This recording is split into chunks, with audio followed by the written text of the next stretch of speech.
하나님 말씀은 에베소서 4장 24절 말씀 봅니다. 22절부터 보죠. 너희는 유혹의 욕심을 따라 썩어져가는 구습을 쫓는 옛사람을 벗어버리고 오직 심령으로 새롭게 되어 하나님을 따라 의와 진리의 거룩함으로 지으심을 받은 새 사람을 입으라. 에베소 4장 22절에서 24절까지 있는 말씀 생각하려고 하는 것은 이 벗고 입는 문제입니다. 유혹의 욕심을 따라 썩어져가는 구습을 쫓는 옛사람을 벗으라. 그리고 새 사람을 입으라 하는 겁니다. 신앙적인 훈련을 시키는 데 있어서 제가 많이 신자들을 만나서 어려움을 겪었던 건 이런 것들이었습니다. 기독교라는 신앙생활을 예수를 믿고 그 은혜로 구원을 얻었으니 이제 그 구원에 보답하자라는 생각을 가진 사람들과 참 많이 토론도 하고 어떤 의미에서는 어려움을 겪어왔습니다. 지금도 많은 교회들이 신자가 무엇이냐 할 때 하나님의 사랑과 은혜로 예수 그리스도의 십자가와 대속 사역으로 하나님의 자녀되어 이제 저주받을 자리에서부터 하나님의 자녀가 되고 천국 백성이 되었으니 이것을, 이 구원의 도리를 더 많은 사람에게 전하고, 그리고 하나님께서 우리에게 베푸신 은혜와 사랑과 구원을 보답하자는 것으로 신자의 그 내용을, 신자된 어떤 그 내용을 전부 설명하는 것을 자주 만나게 됩니다. 성경은 신자가 하나님의 자녀가 되어 천국 백성이 된 신분적 차원에서 끝이지 않고 그 다음 얘기들을 이렇게 많이 하고 있는 겁니다.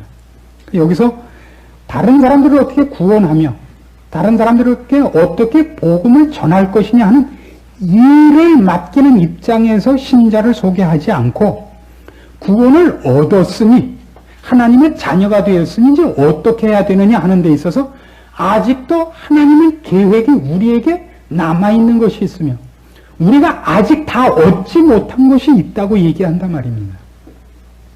그래서 제가 이걸 참으로 장황하게 설명을 해오고 있는 중입니다. 구원이라는 것은 신분이라는 차원에서는 예수 그리스도를 믿는 걸로 끝입니다. 신분이 더 고급한 신분이 된다는 건 없습니다. 누구나 다 하나님의 사랑과 무엇과도 비교할 수 없는 고귀한 이름, 영광을 가집니다. 천사도 흠모하는, 천사보다 더 높아진 하나님의 자녀라는 이름을 갖습니다. 성화가 지극히 많이 된 사람이나 그렇지 않은 사람이나 똑같이 하나님의 자녀입니다. 거기엔 차별이 없습니다. 계급도 없습니다. 그러나 그가 어떤 수준이냐 하는 데 있어서는 성경은 참으로 많은 얘기를 하고 있고, 그리고 더더욱 하나님의 자녀가 되었으니 자녀다운 수준, 하나님께서 자녀로 삼았기 때문에 자녀이기에 요구하는 수준에서는 게으르지 말고 힘을 다하여 완성의 자리를 가라고 권하고 있는 것을 만나게 됩니다. 그래서 신자는 그가 이런 하나님의 자녀가 되었기 때문에 이제 하나님이 그의 자녀들에게 요구하는 것을 스스로에게 만들어 나가는 과정에서 사실은 부수적으로 원래 목표하지 않은 쪽으로 제3자들에게 그가 가진 생명과 영광을 증명하게 되는 결과를 가지는 것인지도 모릅니다. 신자가 그가 믿고 알게 된 이 생명의 도리와 하나님의 자녀가 된 이 내용을 직접적으로 전하는 것만으로 신자가 신자된 도리를 하며 신자된 가치가 있는 것이 아니라 신자이기에 쌓아가야 되고 더 추적해야 되고 더 완성돼야 되는 일을 하는 과정에서 부수적으로 원래 직접적으로 목표하지 않은 것으로 그가 가진 생명과 영광과 진리와 천국에 관한 것들이 소개되는 것으로 증인 역할을 하는 쪽도 많다 말입니다. 왜 이런 얘기를 해야 되느냐 하면 우리의 신앙은 지금 한국 교회에 제일 많이 소개되어 있는 신자의 신앙은 그의 신앙 생활을 어떻게 종교화하느냐의 싸움으로 되어 있지 형태적으로 내용적으로 내가 어느 만큼 성숙해야 되느냐 하는 데 있어서 내용과 목표가 부족하단 말입니다. 우리는 기도를 많이 해야 되고 전도를 해야 되고 봉사를 해야 되고 하는 것들은 신자이니까 마땅히 해야 되는 일들로서지, 그 일들이 내가 그 수준이 되어서 만들어지는 열매나 꽃은 아니더라 말입니다. 사과나무가 심은 지 몇 년 만에 열매를 맺는지 아십니까? 사과 씨를 심어서 사과나무를 몇 년 키우면 열매를 수확합니까? 제가 알고서 질문하지 않습니다. 저도 모릅니다. 그러나 하나 아는 거는 씨 심은 그 해 수확하지는 않습니다. 그거 하나만은 제가 압니다. 벚나무는 언제쯤 뻗지가 열립니까? 모든 열매 맺는 나무들은 채소는 보통 그 해 심어서 그 해 열매를 거두지만, 나무라는 것은, 나무의 열매들은 열매가 맺을 만큼 자란 다음에 열매가 맺히는 법입니다. 신자들도 스스로를 전도를 한다든가 어떤 종교적인 자신이 알고 있는 어떤 아름다운 형태가, 그 형태가 맺어지는 사람이 되어서 열매가 맺혀져야지, 열매를 맺기로 하면 나무가 자라서 맺는 열매라는 걸 망각하고 열매를 고집하기 시작하면 열매를 사모으거나 열매를 만들기 시작합니다. 열매가 나무에서 자연스럽게 생기는 것이 아니라 열매를 만들어요. 그래서 조화를 만들 수도 있고 열매 같은 플라스틱 작품을, 공장을 만들어서 만들어낼 수 있습니다. 그래서 성경은 이런 얘기를 하는 겁니다. 마태복음 7장에 있는 것 같이 주여 우리가 주의 이름으로 선지자 노릇하고 귀신을 쫓아내고, 그렇죠? 능력을 행했는데 예수님 대답은 나는 너희를 모른다 그런단 말입니다. 그 열매들은 분명히 기독교적인 열매 아닙니까? 근데 예수님은 그 사람들을 모른다고 하느냐 이겁니다. 그들이 그것을 열매 맺는 사람으로 커서 그 열매를 맺은 사람이 된 것이 아니라, 나무는 그 나무가 아닌데 그 열매만 열심히 사모은 사람에 불과했더란 말입니다. 이것이 어쩌면 한국교회에서는 지금 가장 심각한 싸움 중에 하나일 거라고 생각을 합니다. 그래서 많은 신자들이 이런 걸 제일 걱정을 합니다. 난 기도를 안 했어 요즘. 난 요즘 헌금을 안 했어. 어느 날 여태껏 안 한 기도를 하며 여태껏 못한 헌금을 해갖고 대차대조표를 맞춰나가려고 그래요. 부채와 자산을 맞춰요. 그리고 결산보고를 하려고 그런다고. 그게 아니라 여러분이 어떻게 점검하셔야 되냐면, 나는 왜 자연스럽게 기도가 나오지 않으면 자연스럽게 하나님을 향한 사랑이 열매 맺혀지지 못하는가를 점검하시라고요. 물론 훈련이라는 건 재밌는 겁니다. 나무가 돼서 열매를 맺히는 건지, 열매를 맺자 그래서 나무가 자라는 건지 모릅니다.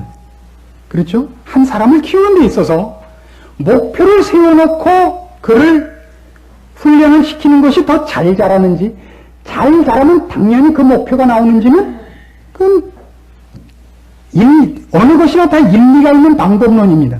제가 지적하려고 하는 것은, 우리는 수채, 열매만 알지 열매를 맺는 나무에 대해서는 모르고 있다는 지적을 하고 싶은 겁니다.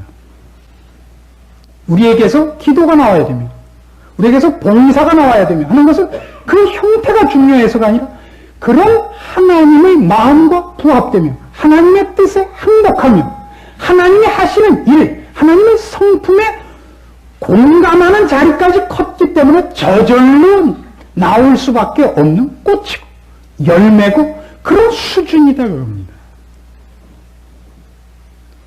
목욕탕에 물을 받아보셨습니까? 그게 넘치면 틀어놓은 물이 목욕탕을 채우고 난 다음에는 한 방울 나오면 한 방울 넘고 두 방울 나오면 두 방울 넘습니다. 이렇게 차기 전에는 퍼내는 만큼밖에 밖으로 나오지 않습니다. 그렇지 않습니까? 한 바가지 품면 한 바가지 나오고 두 바가지 품면 두 바가지 나옵니다. 우리는 지금 신자들의 신앙생활이 실제로 넘쳐있는 것은 모르고 어떻게 더 많이 짜서 더 많은 것을 내야 되느냐의 싸움을 했기 때문에 피곤하고 모두가 지쳐 있는 것이라고 생각합니다. 저는 목사로서도 이 문제에 참 많은 책임감을 느낍니다. 미국 사람들 농담 중에 이런 것이 있습니다. 미국에서 전국 악력 대회를 한 겁니다. 누가 소나기 힘이 제일 센가. 그래서 이제 그 귤 껍질 짜기 대회예요. 귤 껍질을 짜서 얼마나 물이 나오는가 합니다. 그래서 어떤 한 사람이 이겼어요. 아주 힘 좋아 보이는 사람이. 이제 더 이상 막상대할 사람이 없다고 느낀 순간 어떤 마른 사람이 하나 나왔습니다. 그 사람이 이 사람이 짜놓고 더 이상 물 안 나오는 걸 짜자 물이 나왔어요. 야, 이 사람이 누구냐? 세무서원이다 이겁니다. 더 이상 당할 재주가 없어요. 근데 또 더 마른 사람이 하나 나오더니 짜니까 또 나왔어요. 누구냐? 목사랍니다. 저는 그 농담이 그렇게 참 저한테 좋았습니다. 신자들에게 무엇을 넘치게 되고 무엇 말하자면 나무에 열매가 맺게 하려면 열매를 따려면 거름을 줘야 되는 거 아닙니까? 우리는 그렇게 안 하고 나무 가지 와서 왜 열매가 없냐 가지를 때리고 있단 말이에요. 거름을 줘서 그 거름이 나무의 성장과 함께 자연스럽게 열매로 나오게 하는 이 과정을 하나도 모르고 있지 않는가 싶어요. 그래서 교인들을 모아놓고 판납해는 하나님이 여러분을 위하여 예수를 보내셨습니다. 아무 죄도 없는 분이 와서 골고다의 언덕을 폼나게 해야 돼요. 멋있게. 가시관을 쓰시고 피를 흘리시고 한 걸음 또 한 걸음 울음 섞인 목소리. 여러분은 뭐하고 있는 겁니까? 죄인 아닌 사람이 어디 있어요? 맞죠? 똥냥 있는 돈 다 털어내고 미안하니까 반지도 뽑아내고 이거 교회 올 때 좋은 반지 안 끼고 오더라 그러잖아요. 그 남자 또 죄인이죠 뭐. 또 뭐 일주일 내내 뭐 했냐 그러고 할 말이 있어요. 예수님의 사랑을 한 번이라도 생각해 본 적이 있습니까? 없죠. 생각이 없지. 그냥 테레비 보기 바쁜데 안 했죠. 그럼 또 할 말 없죠. 또 옷 벗고 가고 이제 지친 거예요. 짜고 또 짜서 이제 남은 거 하는 일이 없어요. 모두가 이렇게 얘기한 거예요. 목사님 왜 안 짜냐? 당신들은 왜 좋은 거 타고 다니고 좋은 거 처먹으면서 우리만 짜냐? 이제 너희도 짜자. 이제 요새 그렇게 된 거란 말이에요. 아닙니다. 이건 지금 우리가 전혀 포인트를 잘못 잡고 있는 겁니다. 어디가 문제였습니까? 무엇을 심어서 무엇을 거두는지 전혀 모르고 있는 겁니다. 나무에서 열매를 따고 싶거든. 그 열매를 맺힐 수 있도록 그 나무에 거름을 줘야 되고 그 나무를 키워야 됩니다. 필요하다면 가지도 쳐줘야 되고 버팀목도 세워줘야 됩니다. 그런 모든 문제에서 우리가 전혀 백지인 것 같아 보인다 이겁니다. 성경은 이렇게 얘기합니다. 여기 있는 것 같이 구습을 쫓는 옛사람을 벗어버리는 겁니다. 그리고 새 사람을 입어야 됩니다. 말하자면 신자는 하나님의 자녀라는 신분에 들어와서 그 다음에 해야 되는 싸움이 있습니다. 그 해야 되는 싸움은 새 사람을 입는 싸움입니다. 그 새 사람을 입는다는 게 뭐냐 그러면 사실은 그렇습니다. 성품적으로 영적인 성품적으로 영적인 차원에서 그의 인격이 하나님의 사람으로 변화되어 가는 겁니다. 그럼 자연스럽게 그가 어떤 문제를 부닥치든지 그 문제를 하나님적 차원에서 풀도록 되어 있는 겁니다. 그게 봉사일 수 있고 전도일 수 있고 구제일 수 있고 뭐 여러 가지로 나타납니다. 자연스럽게 기도도 나올 것이고 그러나 우리는 자연스럽게 될 때까지 놔두면 안 하는 족속입니다. 그렇죠? 그래서 이게 재밌는 말이 나와요. 벗고 입는 두 가지 문제로 성경은 얘기를 합니다. 우선 맨 처음 이 훈련을 여러분이 마음속에 뭘로 가지셔야 되냐면 구체적으로 나쁜 것을 안 하는 것으로 가지셔야 됩니다. 옛사람은 벗어버리는 작업이 있어야 되고 해야 하는 것이 있습니다. 그리고 그러니까 우리 자녀들 식으로 얘기하자면 학교는 빠지지만 학교는 꼭 가라. 오락실 가지 마라. 그러는 겁니다. 무언 하지 말고 무언 해라. 입니다. 그러면 학교 가야 되는 시간에 오락실 가 있으면 동시에 학교에는 안 가 있을 거 아니에요. 학교를 보내면 오락실은 안 갈 거 아니에요. 하지 말고 하라는 거는 어떤 의미에서 한 가지 일입니다. 두 개가 따로 있잖아요. 왜냐하면 둘을 동시에 할 수 없기 때문에. 그래서 왜 이 얘기를 하느냐 하면 여러분 이제 신학 문제에서 우리가 어떤 실수를 하는가 봐요. 가장 많은 실수가 둘을 하나의 사건으로 이해를 못하고 나눠서 생각하기 시작하면 아주 우리 주변에 늘 있는 실수를 우리도 저지르게 됩니다. 이렇게 벗는 일만 강조하는 것으로 해봐요. 그러면 거짓말을 하지 말자. 도둑질을 하지 말자. 죄를 짓지 말자는 것만을, 여러분 오락실을 가지 말자. 애들이 그렇게 결심을 한다 그래봐요. 제 애가 오락실을 자꾸 가서 제가 이해를 드나 봐요. 우리 애는 오락실 못 가게 하면 돈을 안 줘요. 그럼 오락실 가서 구경만 하는데도 8시간을 있다 와요. 제가 한번 10시간 넘도록 안 들어와서 아무리 찾아다녀도 없고, 그래서 미아 신고를 한번 냈었습니다. 미아 신고는 이제 30분 만에 돌아와서 취소를 했는데, 정신을 차리고 보니까 10시간 넘었더래요. 그래서 엘리베이터 옆에 계단에 쭈그리고 앉아서 들어가지도 못하고, 이러면 집에 무서운 엄마가 있거든요. 집에 들어가지도 못하고, 그렇다고 다른 데 갈 데도 없고. 그래서 쩔쩔맨 걸, 이제 나중에 지가 배가 고프니까 이제 들어왔으니까. 저녁도 안 먹고, 2시쯤 나가서, 10시간 넘도록 구경하는데, 한 것도 아니고, 구경하는데도 그러고 있는 거예요. 여러분, 범죄한 여러분의 경험들 중에 이런 것이 있죠. 이번 주에 그 전원일기에서 화투 치는 얘기가 나왔던 걸로 제가 잠깐 봤습니다. 처음부터 하는데 그런 사람 아무도 없어요. 그렇죠? 구경만 했다고요, 나는. 우리는 기독교인인데 무슨 화투 같은 걸 쳐요. 보다 보니까 우습잖아요. 아니, 그건 청단 이렇게 먹으면 되는데, 왜 안 먹고 돌리다가, 그런 바보가 어디 있어요? 뻔한데 그걸 고를 안 해. 그럼 고 하면 고에 피박에 죽이는 건데, 계속 꼈다고요. 그 있는 돈 다 털고 오는 거죠. 우리는 죄를 이길 만큼 세지 않습니다. 죄와 내가 단둘이 서갖고 죄를 이기지 못합니다. 성경 꼭 이렇게 얘기합니다. 죄를 짓지 않기 위해서는 죄와 반대되는 일에 참여하라고 얘기합니다. 여러분이 교회 나오는 게 왜 중요한지 아십니까? 이 시간에 나와 있는 것만큼 여러분은 죄와는 동떨어질 수밖에 없기 때문에 이 얘기입니다. 더 적절한 이유가 있죠. 실직을 하면 뭐가 귀찮죠? 회사를 못 다니게 되거나 학교를 안 가게 되면 회사 가는 것과 회사 안 가는 쪽 어느 쪽에 돈이 많이 듭니까?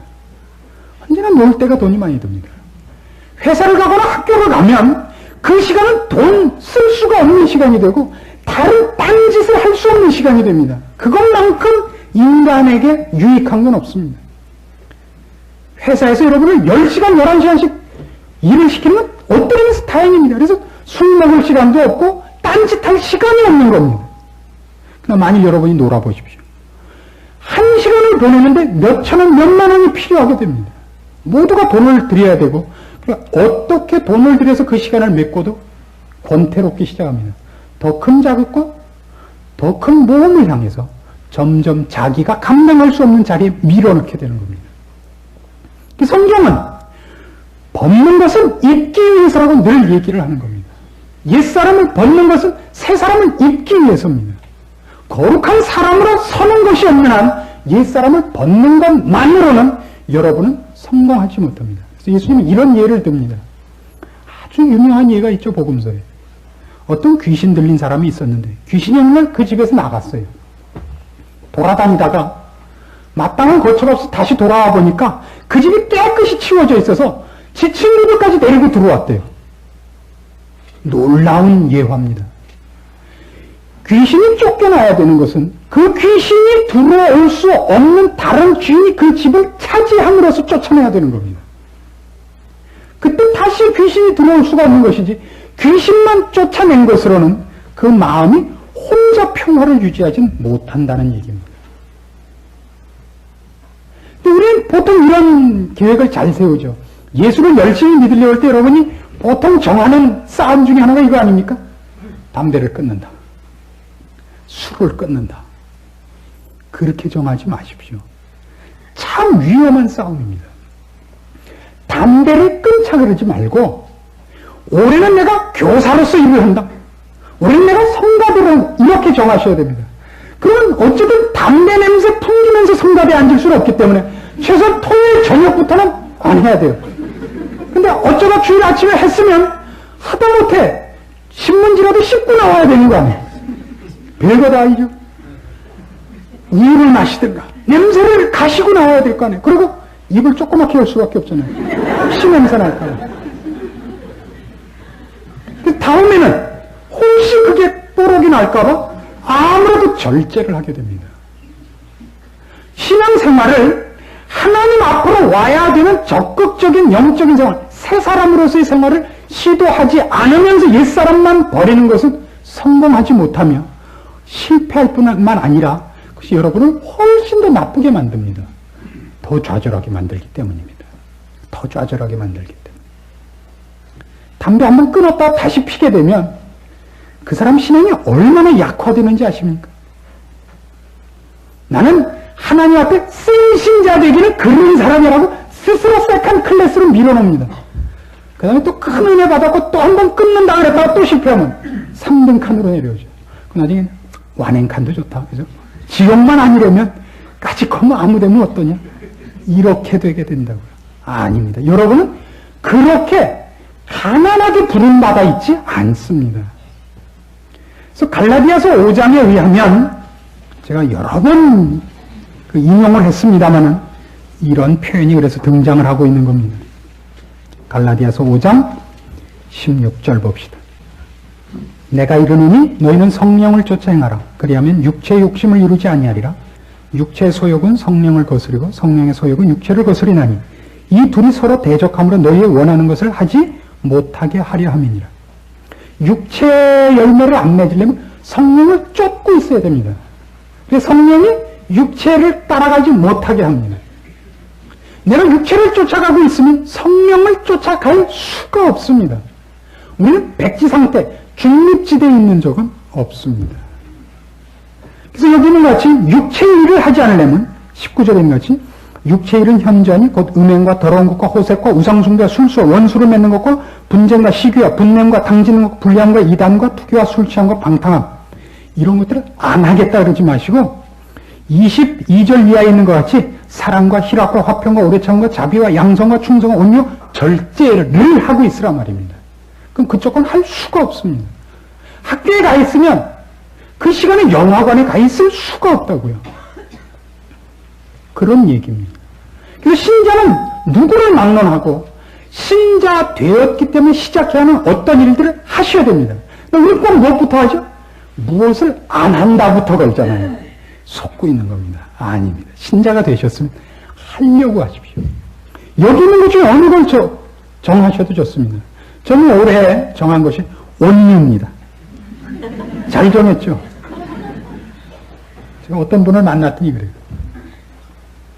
지난 주일 설교에 그분이 친구분을 데리고 오셨대요. 그때 이 친구분이 끝나고 가면 아니 저 목사는 밤낮 저러느냐고. 그래서 그 모시고 온 친구분이 그랬대요. 옛날 교회 있을 땐 더 했었다고. 잘한 짓이 아닙니다. 제가 전하는 내용과 하나님이 저한테 시키는 것을 감당하지 못하는 편입니다. 그게. 아직 멀었다는 걸 제가 인정을 합니다. 그래서 그걸 감당하기 위하여 온유하려고 합니다. 사납지 말자가 아니라 온유하려고 합니다. 뭐 올해 안 되면 내년에 또 하면 되는 거니까. 내년에 안 되면 그 다음 해 또 하여튼 이걸 하려고 합니다. 늘 생각을 하려고 해요. 저 기둥에다 온유 이렇게 써놔야겠어요. 그것이 여러분의 생에 필요합니다. 뭘 하려고 그러십시오.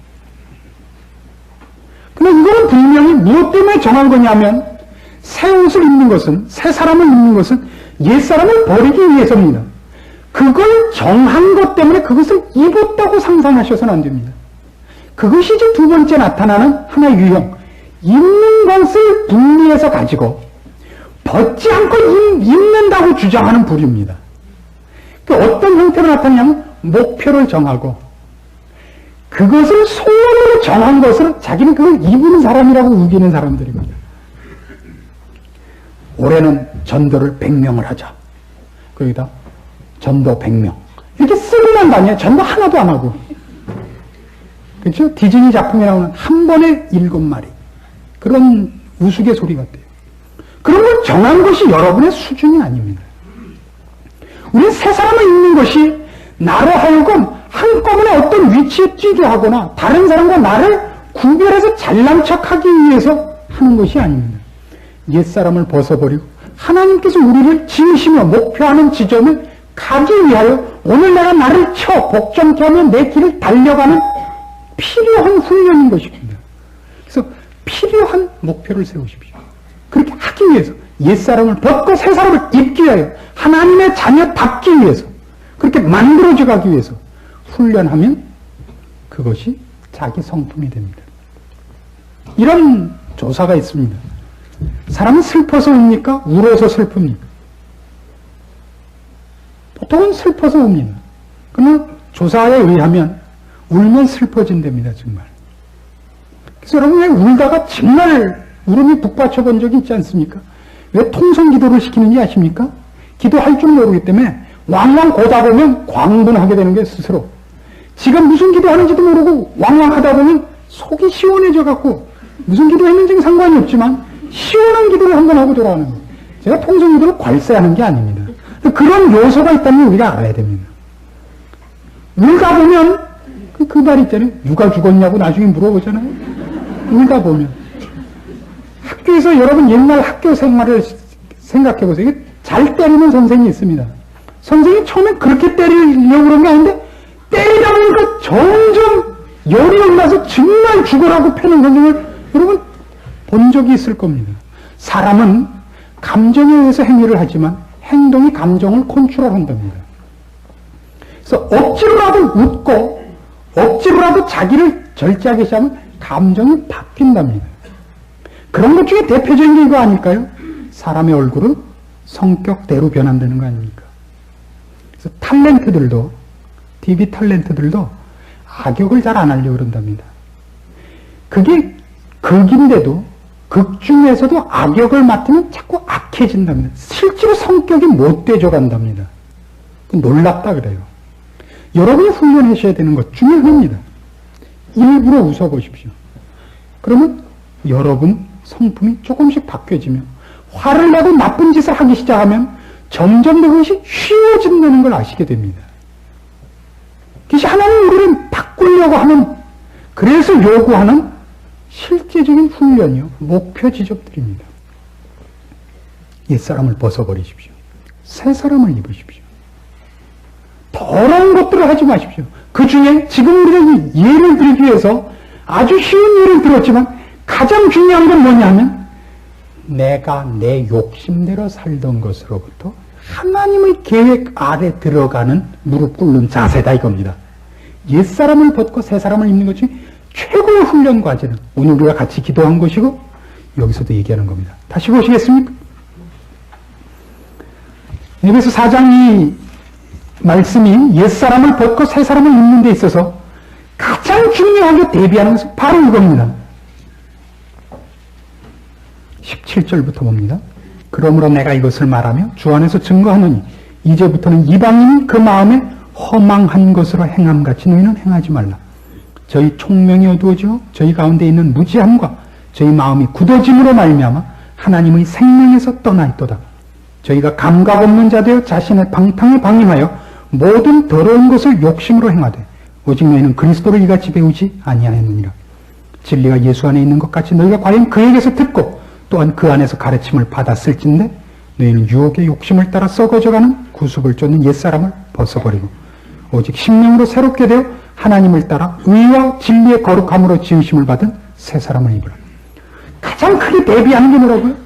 내가 나의 주인 노릇하고 왕 노릇해서 죄악된 것을 잘난 척하고 방탕에 자기를 방임하고 정력을 따라 살던 데서부터 우리의 진짜 주인이신 하나님 앞에 나와 그의 계획과 요구와 그의 뜻 가운데서 너 자신의 영광을 회복하며 그 가운데서 네 인생을 살며 그의 요구에 따라 순종하는 자로서 새 사람다운 영광을 만들어내라. 이것이 가장 큰 차이입니다. 그래서 맨 처음 훈련하고 가장 근본적으로 핵심적으로 훈련해야 되는 것, 옛사람을 벗고 새 사람을 입는 것이 뭐냐? 이겁니다. 여러분의 모든 부닥치는 어떤 일에서건, 어떤 영역에서건, 무슨 일에서건 하나님은 무엇을 원하시느냐? 하나님은 어떻게 하시기를 원하시느냐? 그걸 묻는 겁니다. 내 욕심과 내 판단이 아니라 하나님이 요구하는 것이 무엇이냐? 하나님이 요구하는 것이 무엇이냐? 그러니까 성경이 얘기하는 거죠. 죽으면 죽으리랍니다. 죽기까지 복종하셨으니 곧 십자가에 죽으심이라. 이런 것들입니다. 그가 원한다면 무슨 일이라도 기쁘게. 베드로에게 주신 마지막 말씀도 그겁니다. 이제까지 네가 네 마음대로 네가 원하는 데를 다녔지만 앞으로는 네가 원치 않는 곳에, 남이 네게 띠띠우고 네가 원치 않는 곳에 끌어가리라.